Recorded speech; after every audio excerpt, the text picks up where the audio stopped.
Give us a snapshot of where we are at the moment, Vandana, with oil. Good morning, Rishad and Haslinda. So I think we are coming out of a week of absolute deadlock, a stalemate in the oil complex. We saw Brent in a very, very tight range around $63 a barrel last week. And what was happening was very equal and opposite pull, I think, on the oil complex from those saying glass half full. The U.S. economy is doing well. As you were just mentioning, we heard the Fed chair, Powell, say it's at an inflection point. So a lot of cheer over the U.S. economy. It's very strong macroeconomic data, jobs data, as well as the ISM manufacturing and services data in the U.S. And then a glass half empty because Europe is still struggling with COVID and quite a shambolic, unfortunately, rollout of vaccination. So that was the tussle going on, which locked crude in a very, very tight range. I think the big question now going into the markets this week, and we see this morning crude a little bit higher. I suspect that's because Italy, France, as well as Germany over the weekend have reported quite a lot of progress in getting their vaccination back on track. So, that's going to be the tussle, essentially, on market sentiment going forward.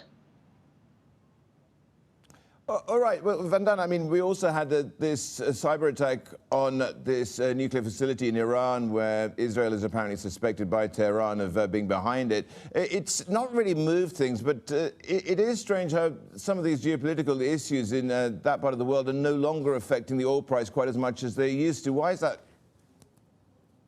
Yeah, it's probably because there is plenty of spare capacity within OPEC, non-OPEC. So if you look at the oil that they continue to withhold from the market, plus minus 7 million barrels per day, technically that is the spare capacity.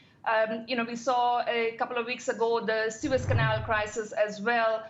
There was a bit of an uptick, but then again, prices cooled off very quickly. Another reason has also been that the past few weeks, I would say, the market has been much more fixated on the demand picture rather than the supply picture. Again, because of and it's not just Europe, there's pockets of COVID resurgence in the US, and not to forget in Asia as well, especially India. Major oil growth demand center has seen a resurgence as well. So, the market has not been that worried about supply and, much more fearful of a setback in the demand recovery. It has been quite a tight range, Vandana. What would it take for oil to break out from the current range? My personal feeling is that it will, if it does break out, and it has to, I suppose, just too many factors and too many things in flux and uncertainty, I think it will likely break out to the upside.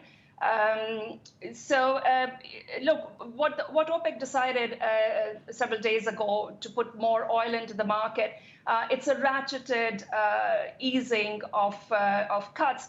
And, just to keep it simple, the way I look at it, it's planning to add about 1.2 million barrels per day on average between May and July. I don't think that's a huge amount of extra oil coming into the market. So while that did pull back prices a little bit last week, I don't think that's a major downward pressure. And I do feel OPEC, non-OPEC, they are going to meet on a monthly basis. The next meeting is on April 28th.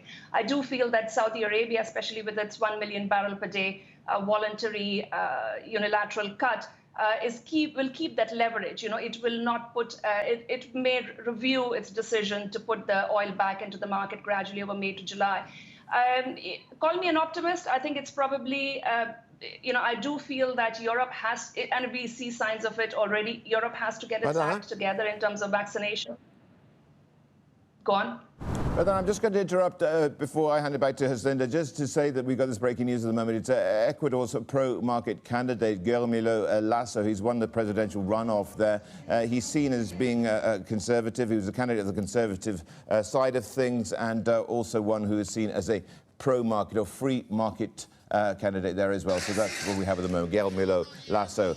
This career banker is perhaps the runoff of this, won the runoff of this presidential runoff in Ecuador. Back to you, Has.